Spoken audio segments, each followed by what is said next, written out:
Welcome to the Julie Laughton Living Podcast, the place to get advice, tips, and tricks to building the life and luxury home of your dreams with 30-year business owner, designer, and builder, Julie Laughton. It all starts with a good plan. This is Julie Laughton Living.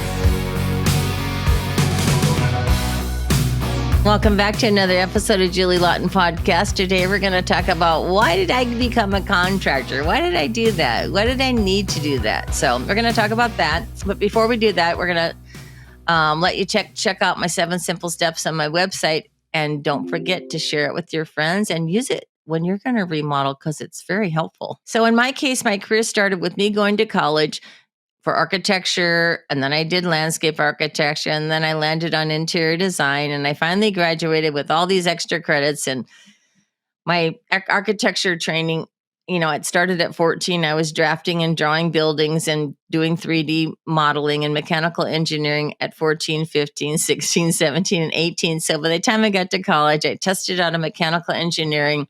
Architecture, quite frankly, bored me because my classes were all about building high rises and commercial buildings. And I'm like, I'm never doing that. And so I switched to landscape architecture. That was fun, but civil engineering, was great, but kind of boring. And but it's mandatory. And I love working with my civil engineer and my sales guy to this day. But then I ended up in interior design, and that was just kind of nailed it because interior design captured the fact of how humans live and function in the space, and what everything that you build around or put in the building affects how the person feels, reacts, functions, blah, blah, blah. So that was where it's like, oh yeah, this is it. Design, space planning, architecture, that's what it is. Because, decorating is a whole nother thing. As nothing, it's like putting the earrings on after you get dressed. The meat and potatoes that, where I started was architecture, space planning, interior design. And then when I moved to California after working for the 5 top developers or the largest developers in New York City, doing every model apartment in Manhattan for 5 years, plus a bunch of other commercial work, which is all listed on my website. But I came to California and I started designing custom kitchens because I'm a space planner. I like to draw. I've been drafting since I was 14. So I get all these jobs in Laguna, and their contractors are like MIA and doing stuff without permits. And oh my God, it was a nightmare. So I just eventually took over all the projects for my clients because they asked me, because after they met me and saw my professional ethics and and telling them how things should be done. Like, what are you doing here? How come you don't have a permit, or what? Where's your contractor? And why is your contractor bringing beer to work? And I think I saw some lines of cocaine in the bathroom. I mean, I'm serious. It was a joke.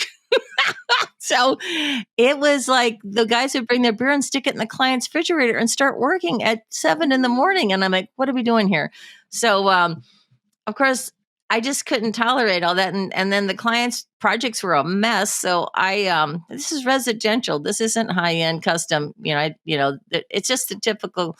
So anyway, I became the contractor because I was doing all this work for the client. And it just, I think my path was predetermined at birth, because I still to this day like standing in the dirt and getting things done because that's where it happens. But when I moved to New York City, the first thing I did when I worked in the office, I was working with this well-known architect, is because I was new and I was the girl. So they sent me to the field to stand in the dirt and measure it and make sure their plans match what they're going to build. So I've been standing in the dirt doing this since I was 21, and it's my destiny, man. So that's all I can say. That's why I became a contractor. It was my destiny. So after excelling and accomplishing the architecture, I decided not to get licensed as an architect because I had no desire to take all that time. Number one, to get licensed and pigeonhole myself into just architecture, because I am an interior designer too. And I don't need the architect's license to get my projects permitted.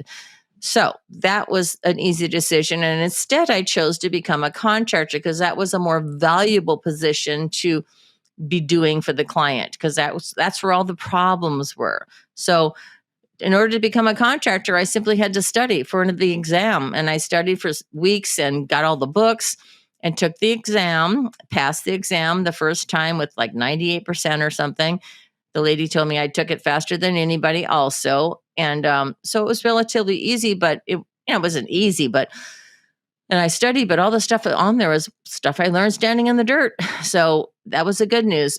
And then, so after you get your contractor exam passed, they give you a little notification, and then you got to go to the sheriff's office and get your whole hand fingerprinted, palm printed, because, there's things in this business, construction, where people could die and you could steal people's money. So the contractors board keeps an eye on you. And they also have a division that carries around handcuffs. So this is a serious business, the contracting. So when you get your contractor's license, your first thing you do is you go to the sheriff's office and get your palm printed. So there's no messing around in construction, okay? I think that's why most guys don't get licensed, because they're afraid to walk into the sheriff's office. I don't know. It's funny. But there's a lot of hanky-panky and shady stuff that goes on in construction. So it's ridiculously important you hire someone who's licensed, bonded, and insured. There's a reason if they're not. So that's how I got my license, and that's the steps it took. So anyway, I'm so glad I did it, because it changed my life and my client's life. It made things better. No more screwing around stuff. No more, oh my God, where is he? Oh my God, they stole my money. Oh my God, I can't find them. They're gone. All these stories. I mean, it was endless. So anyway, I'm glad I did it. That was 20 years ago. So for me, running a team of mostly men, well, I have 3 women also, actually 4 women I run in the office. But when I running the team, it's easy because we establish the rules before we start. The employees have rules. The subcontractors have rules. They all sign documents which explain the rules in English and in Spanish. And then once the rules are established, just like any sport or any game, you play the game fairly and you treat each other with respect. So running a team is all about them knowing the rules and me knowing the rules. And then it's just a common mutual respect, because running the team means I'm giving the direction of what needs to be done and guiding them through the process. And it's not about abusing them or yelling at them. And it's about working with people, making sure they understand and helping them to succeed. So running the team is, like conducting an orchestra. It's the only way I can explain it. And everybody that's in that orchestra needs to know how to play the instrument, or it doesn't work. Thank you for joining me in another Julie Laughton podcast and listening to how I decided to become a contractor and why. And I hope you enjoyed that, because I'll be talking about it more throughout my weekly videos and whatnot, because it's been a wonderful journey. So, don't forget to check out my 7 Simple Steps. It's on my website, and it's a very helpful tool to use for your next remodel. Thank you for joining us for this episode of Julie Laughton Living. For more information or to connect with Julie one-on-one, visit julielaughtonliving.com. And don't forget, it all starts with a good plan.